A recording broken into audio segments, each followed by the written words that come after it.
abantu bangi bo balowooza mu ddagala lyaffe ery'obutonde okuva edda abantu bakozesanga nkola ya kizaala ggumba. Mu India omuti guno gukozesebwa nnyo nga enkola eya family planning. Ate era naffe ku Biva Organic bangi batera okutubuuza temirayo nakyo family planning. Ku Biva Organic tugukozesa omuntu tujja ne tumulagirira bulungi bw'asobola okugukozesa. Ate enkozesa yagwo nnyangu oil ono ayamba nnyo okukola ng'enkola ey'ekizaala ggumba ate nga yeesigika omuntu etajja kuleetera side effect. Era gwe omukyala ayina mugamba nkozeseza enkola endala ate ne zintiisa ni muti ono mulungi nnyo okukola nga birth control method ate eri reliable kubanga properties ze tezina bwe za affectinga reproductive system ate mbofu n'ebizimba ate ozibikira enseke ate akuyamba n'okukelenzinga oyagala okuddiramu okuconceivinga tekikutwalira na budde kuba kikola boss ku basajja n'abakyala okusobola okukola nga spermicide. Kati gwe munaffe abadde yeteekateeka babadde ayagala okuba n'enkola yonna munakyo therapies osobola okukozesa ebintu ebibwa. Yes, welcome to Shalom 256. It's happening with Gama Kasoli, it's happening. Woman at Shalom 256. Don't forget to subscribe, like and follow. Olunaku lwaleero tuli wano Luzira prison. Yanga sirinzekka naze ne bannange twazze okulaba munnaffe era muganda waffe era muko waffe Shalom 256 Kawesi. Yanga ngenda bawuyitayo bawe balageko omu ku omu buli omu ababuulire embeera omusiro gy'alimu. Gyalabye gyalimu mukomera era ndoza tutandikira welcoming asooka embeera zegenda mu maaso atataka ojja n'otugamba ekibaddeyo mu Luzira ngeri gy'olabye ebyo bitambulamu ono die hard. Hey guys welcome to Shalom 256. It's happening with Gamba Kuramnaffe Shalom Hadad Kawesi amanya ganeze hataka Shalom 256 Nation. As a team, tubadde tuzwana Luzira kukyalirako ku muntu waffe muganda waffe brother waffe omwagala w'abangi Shalom Kawesi naye embeera gy'alimu tetujja gamba nti nnungi nnyo kuba ekifo ky'alimu si kyekifo kye twandigambye ngu ali bulungi si kyekifo kye twandimwagaliza naye tumusabire nga asatu asobole okomawo wano asobole okukola ki okuvaayo bulungi. Yes. Hello, nze Brenda. Twade tuse kyayira ku Shalom tata Jaden. Naye nga tuli bagumu sajja naye mugumu waali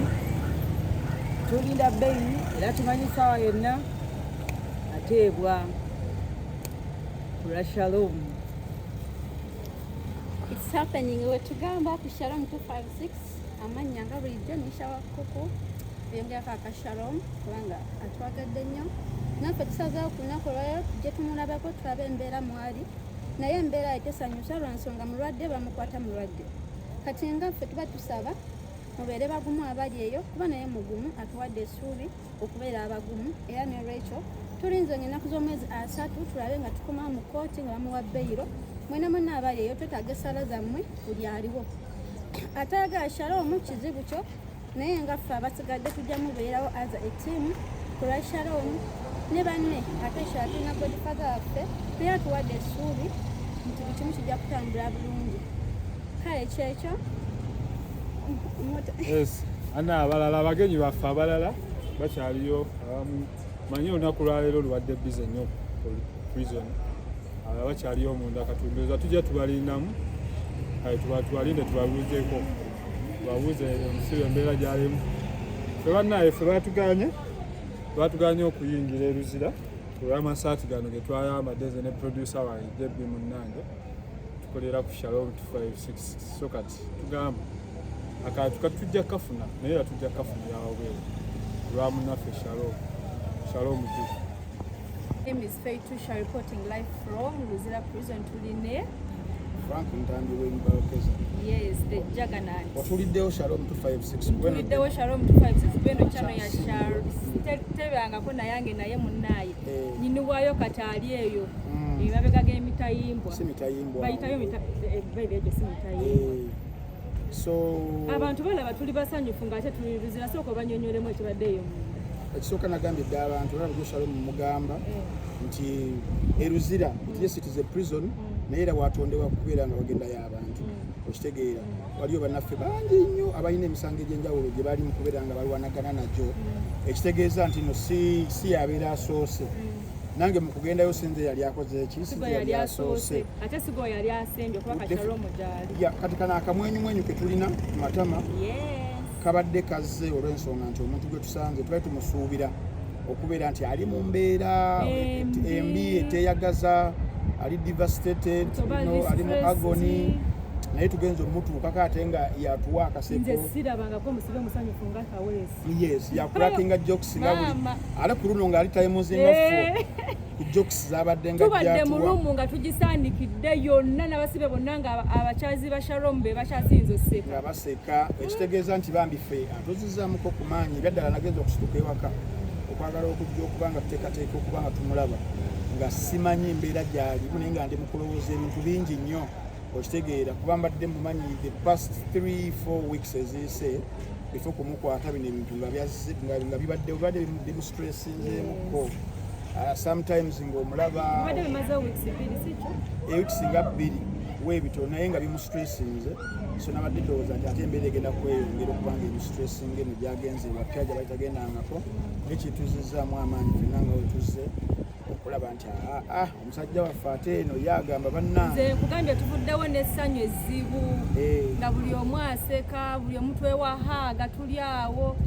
alina ne kayogedde n'agamba nti amaze weeks nga 3 nga teyeebaka kati yeebase kati afuna otulo otwo otulungi omanye otulo otw'essaawa nga 13 agambye n'okugamba talabangako bantu bamuyisiza bulungi nga yabeeruzira mawadeni osi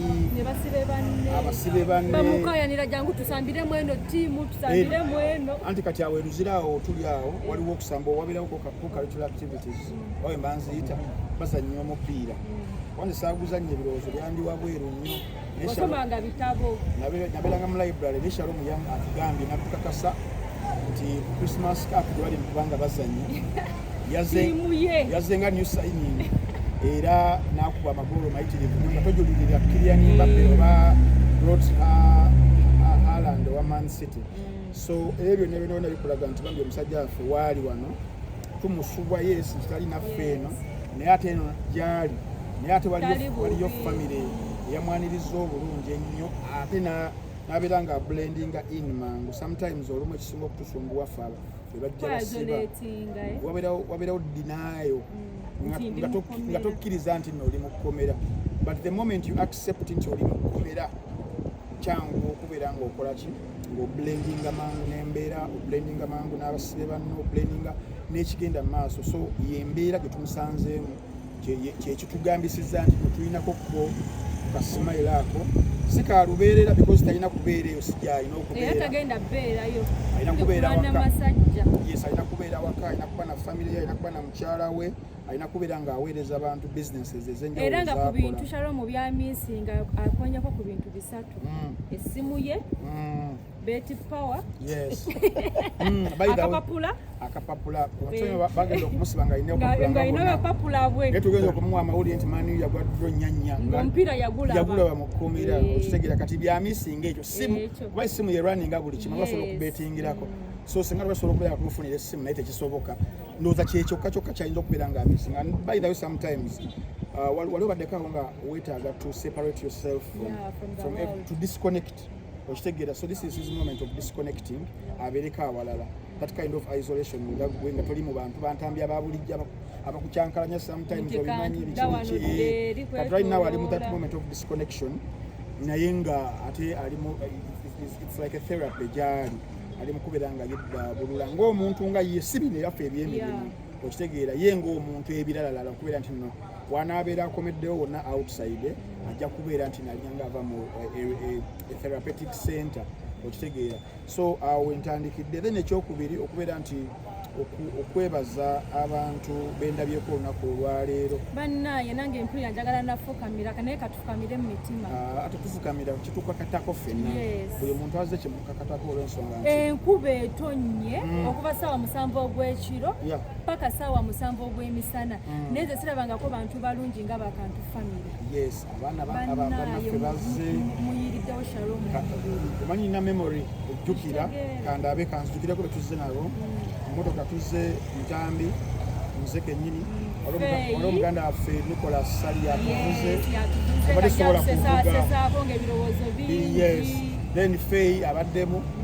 Jebbi omu ku producers ku Shalom 256 nemuko naye abaddemu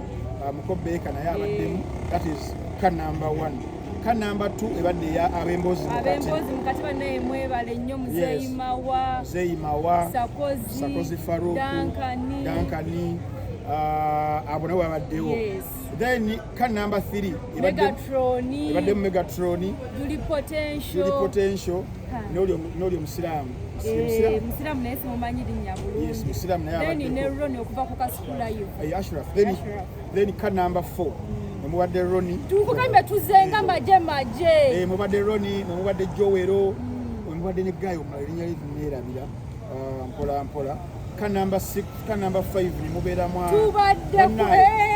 bayitirivu nnyo betuze nabo n'abasirikale kataba tukwa big exclusive naye abaddeko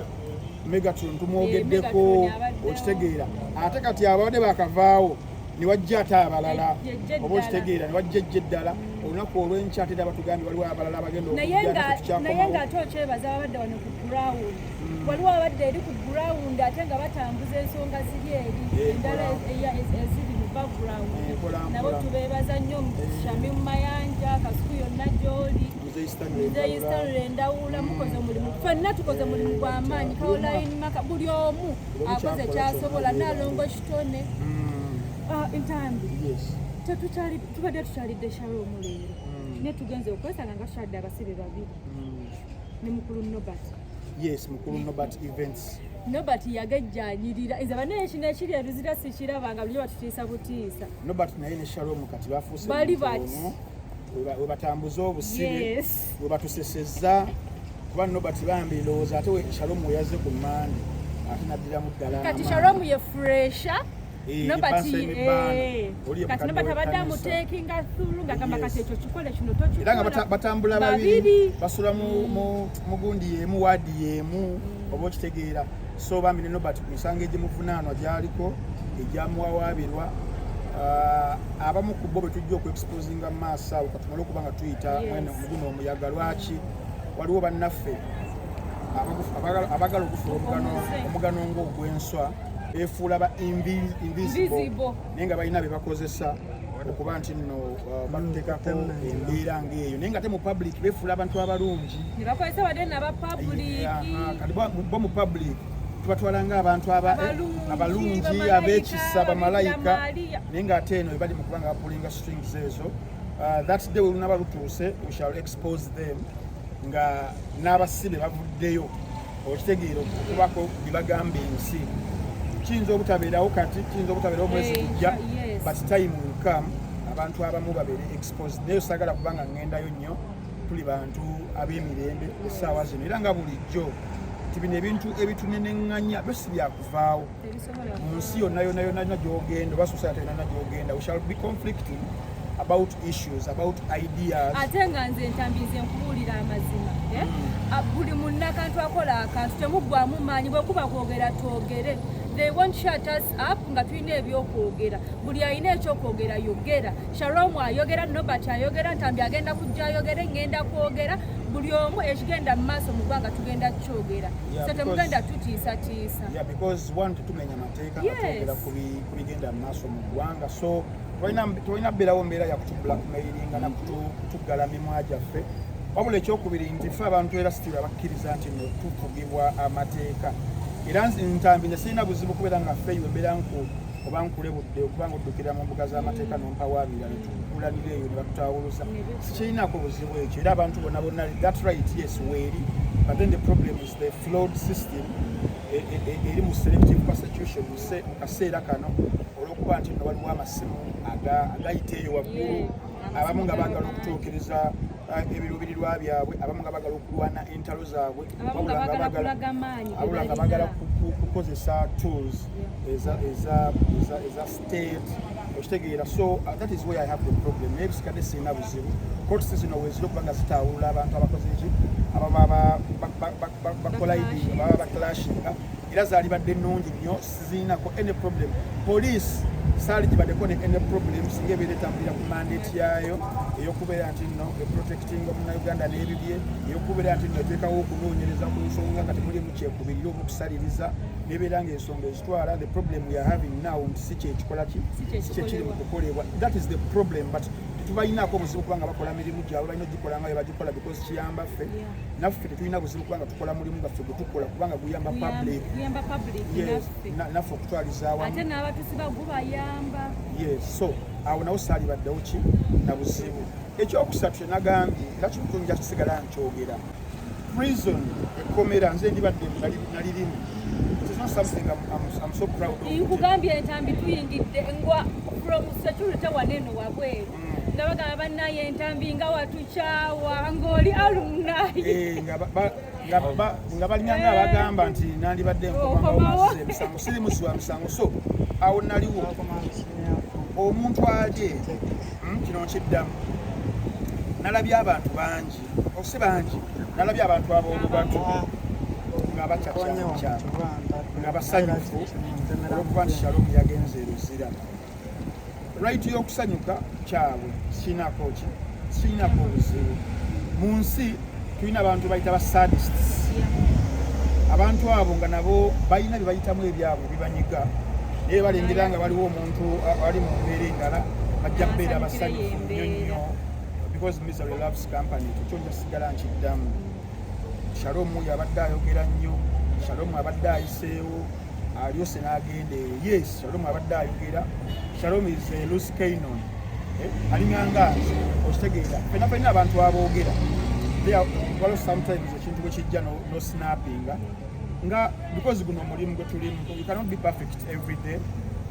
Ng'omuntu wookera n'ogamba today I had a bad day in the office okitegeera. So naffe olumu bitutambukako, there is no one a saint mu mulimu gwonna gwakola. So Shalom might have his flaws mu mulimu naye ate on the other hand is a very very good man, a great friend, a hustler. Okitegeera tetwandibaddewo fenna nga tumuliko. So alina the other good side of him nga naawe ali mu kubeera nga osanyuka olina the good, the bad and the ugly. Fenna mu nsi bwetyo bwe tulinaawo abantu abali mu kubanga basanyuka alyosi posts bazikoze abamu bali bweru wa ggwanga batukoze kino embiraba. Naye nagambye abantu olunaku olwaleero nti waliwo obusibe buno Shalom bwalimu okubanga yajjibwa n'aleetebwa wano naye abeera nga bali meetinga movement ye kyekyokka gibali meetings. Kuliko emisango ng'egyo oba institutions nga zino ez'amakomera kubeerako kye bayita release date. Ne bw'obeera osaliddwa tukusalidde emyaka 5, myaka 10, myaka 25 era omanya nti 25 ejjugwako nkola ki omufuluma ngenda. Waliwo abantu abali mu busibe obutaliiko release date. No, it's for life. Nga toli wano mu kkomera ng'oli eyo gy'oli oli mu apartment gy'olimu okitegeera. Obusibe bw'olimu olumu buyinza okubeera nga bwa byansimbi okitegeera. Ogatta kiri tebigatta okitegeera. Olina abaana ab'okulabirira, olina famire, olina ki ng'obuvunaanyizibwa obwo bungi ne bufa. Ngenda kutuuka okitegeera. Waliwo abantu abalanga obusibe balimu bwa byansimbi, economic imprisonment, nga tamanyidde mukama wagenda kumuta. Era ogenda okulaba abamu nga bimusobyeko oli n'ava ku the top of the building n'akola ki neyetta. Obwo obusibe buli much worse than obusibe bwa Shalom bwalimu ssaawa zino. Waliwo abamu abalina obusibe obw'obwongo nga ye tategeererako ddala. Omanye kubeera nga totegeera toteekamu mannya g'abantu. Akakatwe kanaatuuka ye nga bukyanga abeerawo tatoolangako nga tamanyi nakumanya oba aligafuna. Ate nga wotunuulira the modus operandi ey'omuntu ng'oyo taligafuna ng'obwongo bulema bwakola ki bwalemala bwakyama kati nga busibe. Definitely kati nga busibe. Teri busibe businga bubi ng'obusibe obw'ekika bwekityo nga togenda kutuukako mukama akute obeere ng'otegeera. Abantu batandise n'okukulebolinga amanya nti oyo yagwa eddalu naye nga otambula golowooza okola ki otegeera naye nga walaluka because obwongo bakola ki babusiba. Waliwo abantu abali mu busibe mu families zetulaba eyo, for example couples ng'olina omwami wo yes ng'omwami wo gw'olina tasula sikaati kabeere awusigalo kabeere basisita booleeta ewaka naye nga otya okufuluma awantu awo because ensi egenda kujajinga oba okitegeera wamukuba ensi wamuwaanawaana naye nga gwe kyolimu gwakola ki gwakimanyi ng'ogamba bannange wenkubira olutabwe nti nenvaayo abantu bagenda kujajinga kyekiddako nakyebiri obwo nno busibe bubi that is kusaidi ey'omukyala ne kusaidi ey'abaami waliwo abaami abali eyo mu families mu maka naye nga bali muki bali mu busibe bali mu buddu omusanga nagamba tandisagana kudda waka waliyo omukyala waliyo olungulengenge waka wafuuka ki wafuuka komera webale nnyo wafuuka komera teri busibe businga ki obwo n'olwensonga eyo nti obusibe abantu njagala babuleme kubulabira wano nti Ntambi atwaliddwa bamusibye agenzeeyo Ntambi yakomawo within 1 week n'akomawo obulamu ne butambula Shalom atwaliddwa yes Shalom agenda date gye baatuwa wenebeera etuuse tujja kujja twegayirire abalamuzi nga tuyita mu mateeka oba n'abamuwadde bamuwe abeere ng'akola ki avaayo akomewo nti Shalom obulamu bwe obadde butambula bulungi because omu ku bavubuka abato abayiyiza okubeera nga beetuusa we bali abayiyiza okubeera nga baplifting abantu ababakoleze ki ababaliraani alina bizinesi etaliemu etali bwere naye kati gwe oli musanyufu nnyo because bamututte wano naye ng'ate obusibe n'obuddu bw'olimu buli much worse than Shalom bwakola ki bwali ate munnaye abantu abasibe engeri ezo bebasinga okwasamira abantu abasibiddwa kati awo now that is the biggest challenge n'olwensonga eyo nti tetuggwamu maanyi era nze kati Ntambi kizibu nnyo omuntu okujja okuntiisatiisa n'okunsiba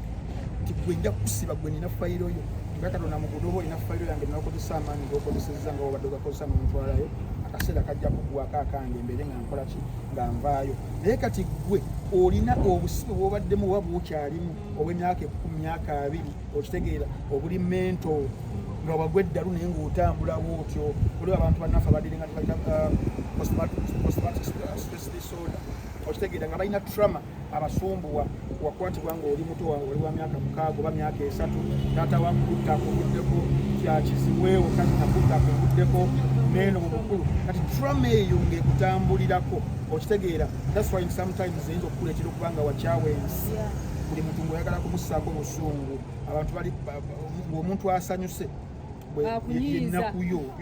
they are the kind of people we are dealing with teri busibe bubi businga ki businga ekyo n'olwensonga eyo njagala okuzzamu bannaffe abakola omulimu guno wonawona gye muli tuli mu kaseera kazibu nnyo it's a very very trying moment eri business yaffe eno industry yaffe eno awo wennyini mbadde ngenda okubuuliza ekibuuzo nawuliddeko mbu bannaaye embu nti waliwo olukwe olugenda mu maaso mu bantu abali eyo abatamanyikiddwa right now wetwagala kwasanguza nti bali ku lukwe lwakusanyawo ba youtubers okitegeera nti balina list mpanvu bweti era jukana ne batukubira nga tugenda ku poliisi nga youtuber munako yanagamba neffe tuyingira wantu awo nawe oyinza okuba ku list nawe nkimanyi oli ku eyo list bagambyeko nti oli ku eyo list ey'aba youtubers abaagala okusibirwa kati ffe tugenda kukola tutya Ntambi bannaaye nga gwe mulimu gaffe gwe twasalawo okukola one abantu balina okufeesinga their fears ekintu bwe kibeera kize fear webeera nga eze tulina okugifeesinga heads on tubeera nga tukikyalenjinga yes okutiisibwa tiisibwa okwo nakuwulidde lisiti eyogerwako tugiwulira yes nange sijja kubakana newulidde nti oli namba 5 nebeera ndi namba 1 nemba ndi namba 7 all that comes okulaga amaanyi ge tulina buli muntu wateekawo okutya n'atandika okwagala okukozesa obukodyo here and there okubeera ng'ayagala okubakattirako ng'akozesa amaanyi aga waggulu nga akozesa hands ez'amateeka naye nga kwegamba nga zakifuula nningi because balina obusobozi obwo ne mu system yaffe nga weeri in my opinion gye ngambye abantu for the last 12 years nti eri rotten nvundu without any fear of contradiction our system as a country institutions zonna ezisinga zaafa ne twali tusuubira nti nokale tugendako eno bannaffe balyoke wonna waafa n'olwensonga eyo nti tekineewuunyisa okubeera nti nno ne an emerging industry eya online media essaawa zino ewadde abavubuka abayitirivu abawerako emirimu ewadde abavubuka options okubeera nga bayiiya mu kaseera nga options awalala we twali tusuubira tebakola ki tewali wanabala ne batandika okubeera nga beeyiiya nti asobola okuba nga akozesa essimu yeeno nga woogiraba akozesa data gwe yeegulidde n'akozesa omumwa gwe n'obwongo bwe okubeera nga creatinga content abantu basobola okukonsuminga ne bamwagala ne bakomawo n'enkya companies ne brands ne zibeera nezatakinga ago ge maanyi ge tulina bannaffe ge basinga okubeera nga batya n'olwensonga eyo nti buli bwolibeera ng'oli w'amaanyi kkiriza obagaana bagenda kulwana nze singa najja mulimu gwonna sifuna kulwanisibwa nayitegedde nti kyenkola tekirina makulu oba okitegere buli wolibeera eyo ng'olina ekintu kyokola nga tolwanisibwa buli wolibeera eyo n'olibeera otunda amatooke ge oba lumonde nga tolina muntu gwewawulidde mbu agendedde ku mulugu ayagala oveewo manya kyokola si kituufu okitegeera n'olwensonga eyo nze ndi mugumu nti ekintu kye tukola ekiri mu bumenyi bw'amateeka tetuli babbi tuli ba pirates wabula twagunjawo ekintu kyaffe nga tukozesa obwongo bwaffe ate ngaawo wensi weegenda era genda ogende ng'okebera mu nsi eziri mu kugula essaawa zino ku sipiidi ebimu ku bibasiba okubeera nga bayigiriza abantu baabwe ebintu ebya digiteebu waliwo ensi emu gye mmanyi erina wano neiba waffe omwana kati kasita azaalibwa nga bamupanga laptop one child one laptop ensi eyo singa njogera abantu bayinza okulowoozaamu ebyabwe naye ensi eyo tyebadde eri mu kubanga ekula nga tugiraba tugamba kasi katono kali awo ogenda kuona ebintu byange kakati essaawa zino tulaba nti emisinde edduka because abakulembeze baayo balengerera waggulu everything they are doing for the country is intentional bayinza oba balina challenges zaabwe ng'ensi naye woolaba nga waliwo ebintu ebiri mu kubeera nga bikolebwa ng'ebyo bikulaga nti abantu bali kubanga balengera mu maaso n'olwensonga eyo nti twalirowoozezza nti mu gavumenti yaffe eno mu bimu ku bintu byali badde ekolera bannayuganda ebintu by'okubeera nti tupulaninga n'okumanya mu myaka 10 bannayuganda bagenda kubeera luddawa nti mu sisitimu eno gye tulimu oba mu era eno gye tulimu kiki ekiri mu kubanga kitambula tubeere nga kitulako essira tosobola kugamba muno otufaako oba nga point wengireese one otwogera ku data waki bayita internet penetration olaba nga tuli mu urban centers beera ng'ofuluma otandika okulaba nga network yeesale ya internet ate you can't access okitegeera kakati ebintu ebyo gavumenti yali badde efaayo okubeera ng'egamba kakati era eno eyaba Gen Z eno babikolera ku masimu ku laptop katubunye buli wamu prices za data zibeere nga zikendeera nga tuyita mu subsidies zetwa telecom companies oba okitegeera ebintu ng'ebyo okujja emisolo ku smartphones n'ebirala nti buli muntu ali eyo abeere ng'ayina smartphone ebeera nga ntonotono bwetyo nga begambye nti mu nsi eri buli mwana azaalibwa ne laptop one child one laptop omwana agenda okutuuka ku myaka nga 9 nga kyagala okubeera akola ki akimanyi tuli ku kalikulamu yaffe eno twasoma senior ne senior 2 batukola subjects 26 erubiri nogamba zaaki oba okitegeera naye wano ensi zikulaga nti awo zaavaawo ziri mu kubeera nga zirengera mu maaso lwaki mbadde nti example eyo nti ekwatagana ku kino kye tulimu ekyomulimu gwaffe nti abaana kati essaawa zino bamaze okutunula mu future wee bati bategeera nti no the world is going to be digital, the globe is going to be digital, it is evolving. Elon Musk kolaba innovation ze bakola each and every day in technology and science n'ebirala tusaba zino mu Uganda nga tuli every time we are politicking sente zaliyambye eziguze tia gas eziguze miggo zigula katimbwa kubera nga zirumba abantu abali mu campaign a lot of money being spent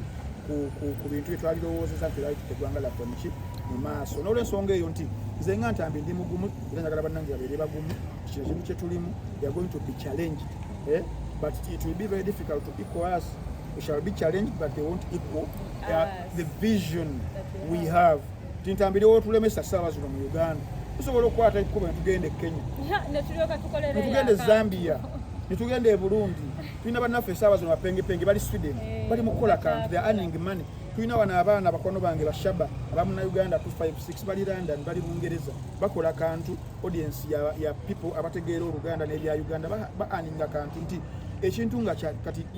ndigeza kusigira kifaananyi nti n'Uganda ntambi wano okuthrivingirawo you can thrive elsewhere kubanga tools skills azikola ki azirina so obutabula ku kyobadde ombuuza n'omulama gw'olunaku olwaleero nti muganda waffe Shalom waali siwalina okuba nga ali emisango egimuliko abamuwawaabidde essaawa zino sajjagade kubanga ntakulamabwa okitegeera I don't want to do a disservice kuye kusaidye gyali naye waliwo ebintu ebimu ebigenda okuba nga byogerebwa boldly and frankly and one of the reasons why they call me the renegade is because I'm never afraid to say what's on my mind at any given time of the day because I'm a renegade. Renegade is way but renegade is a person who is never afraid to say what's on their mind. at any given time of the day. So tukubeera tubyogera. So kende ko Shalom bulida ntambi njagala tude ku Shalom 256 njagala tuve ku Shalom katini nanti bwe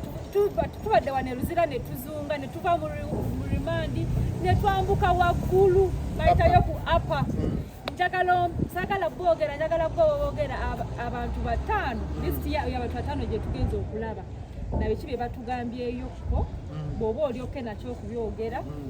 then tutegeeze neggwanga kubanga bamu mwali mwabeerabira naye ffe tugenze ne tubalaba. That's why omulimu gwaffe mulina okuguwa ekitiibwa. Yes. Omulimu gwaffe the core is to inform people ebintu ebigenda mu maaso. Twabaddeewo ngeri gye mbadde ngenda okubaluzira wano wadde mbadde nze kulaba muganda wange Shalom as a priority naye ate ne ŋŋaana okugenda okulambula bannaffe abalala kuba nze naliko omusibe wano. One of the things tusinga okwetaaga tezibeera ssente. Yes, nobeera ng'okyaliddwako obwongo ne bukkakkana n'oconnecting with the outside world gy'otali. So kibadde kijja kuba kyayaza amaanyi okuvaawo wano e Luzira nga tetugenze kukyalira ku bannaffe balala.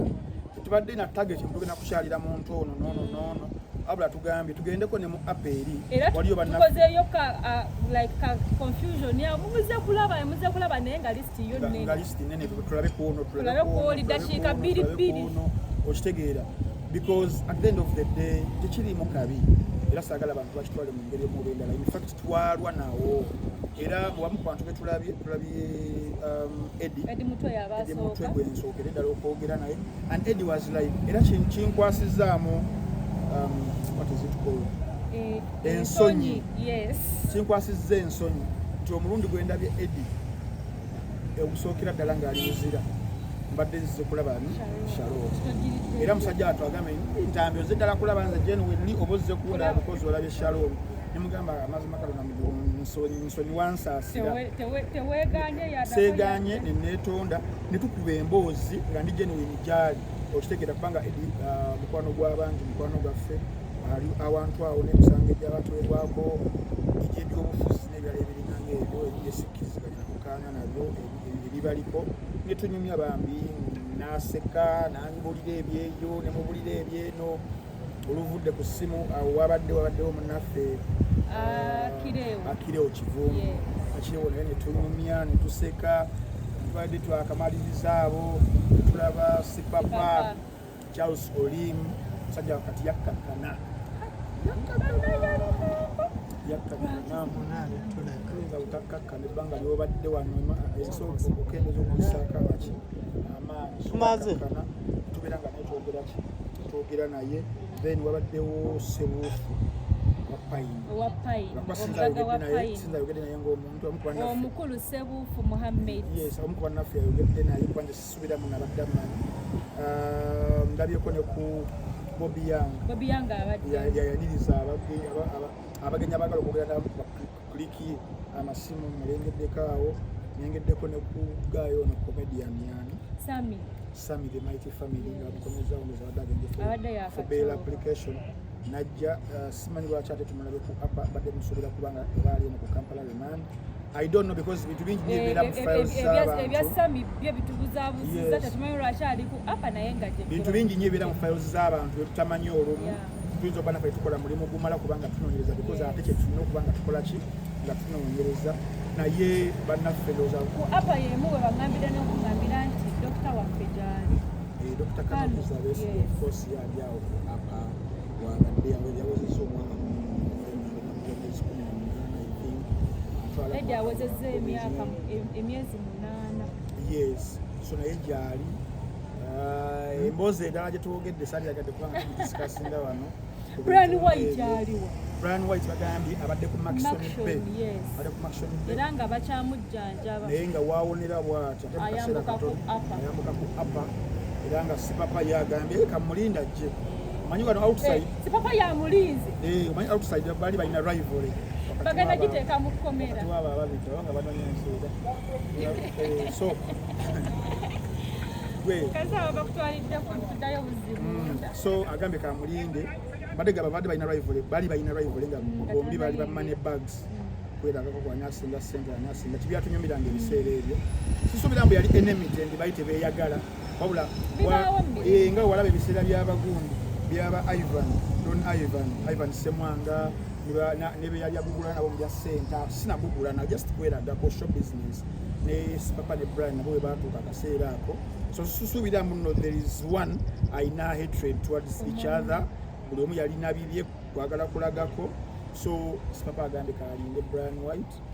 era tetumanyi oba mu bulungi oba mu bibi naye amulinze asesuubira munaawe eruzira osobola okukolerawo ekirala bitulaba mu firimu awo eruzira maybe there might be cases of but I don't think so nti eba nyingi so mu byagambye nti wanaaba musoso okufuluma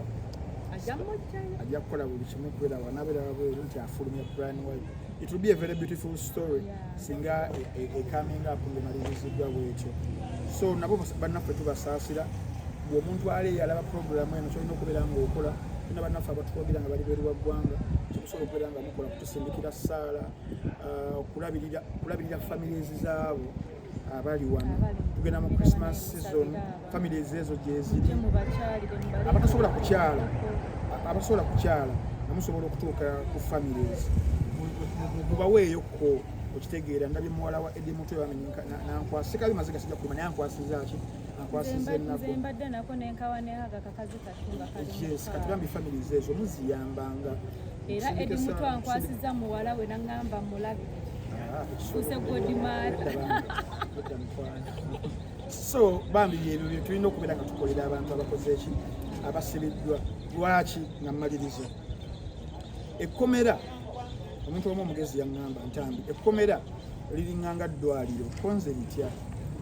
naŋŋamba nti ntambi okimanyi muno eddwaliro buli lunaku osobola okuba nga oliyitako towetaayo because one tolinayo mulwadde tolina bulwadde ate tosuubira kubaayo naye kakati n'agamba naye lukeera olunaku lumu ne bakubira essimu ne bagamba nti fey black sugar bamuadmitins whichever problem okitegeera oba olina okugenda okuba nga omulaba osobola okubeera nga naawe oli kubyo obulwadde ne bukulumba bakuddusa ki mu ddwaliro so eddwaliro tomanya ddiri wogenda kuvisitingayo lyekkomera ekkomera tugamanya mu Uganda gyegali nze nali nga manyi ne kugalo nga manyi kigo kitalya luzira luddawa naye nga nabanza yo babeerayo bacriminals bokka basse bantu bakutte bakazi naye kyatuuka ekiseera nga nange mulimu gwenkola nfunyemu challenge yakola ki eyantwalayo nenvaayo kale saawa zino waliyo bannaffe abakola kyabalala abaliyo kitwale nga abalwadde abali mu ddwaliro kyogenda n'ovisitinga so nekkomera ekyo kye bagamba leero lwange enkyalulo you can never know era nze nsaasira nnyo omuntu akinagguka nga waliwo omunnaako atiddwa basibiddwa nagwengalo okitegeera anything can happen twagala beera prophets of doom but ensi weto bweyetooloola okitegeera n'olwensonga eyo mukumaliriza nti bambi twongeremu okubeera nga tusapootinga abantu nga bano eno gye bali babeera bafulumyeyo okuba rehabilitating kubanga nayo process ndala nze namala wikusinga bbiri nga ndi ku kitanda nemulwadde I'm fighting for my life obwadde obusinga ndowooza ngujjaawo okitegeera so wabeerawo process ya rehabilitation then process enkulu essaawa zino okuba nga tugatta amaanyi okuba nga tuyamba mu ngeri emu oba endala because katugina musango balawyers babeerawo beetaaga facilitation here and there n'obukwakuliza abalala bamumanya abategera system ya Uganda nga wetambula nga bulina okubeera nga munoonya ssente era nentwala omukisa guno okubanga campaign number yange ey'essimu eri 0701 870959 eri omuntu oyo ng'olumirirwa Shalom Kawesi bambi olumirirwa family ye any kind of support tosobola okubeera nga olwendalenga tujja ba tugyetaaga mu ngeri emu oba endala embeera eringa etambulira bulungi mu Uganda ntowa munaye byebivudde ebizira leero ate nga tetugenda kukulekerawo okujja paka Shalom nga bamutadde n'enkya tujja naye oli tujja wiikendi okuba batakkiriza abagenyi n'ennaku ezimu okuva nga 23 paka nga 27 n'okuva nga lumu paka nga nnyajjana ate nga tetusuubira tagenda kutuukayo weewale kwekumira ku Shalom 256 era nga tugamba free Shalom journalist is not a crime justice for Shalom buying by the faith tushanga tuddemu Shalom 256 Crystal Romani, producer wa Kasukula Youth. Yes, welcome to Shalom 256. Reporting live from Luzira Prison. Moko,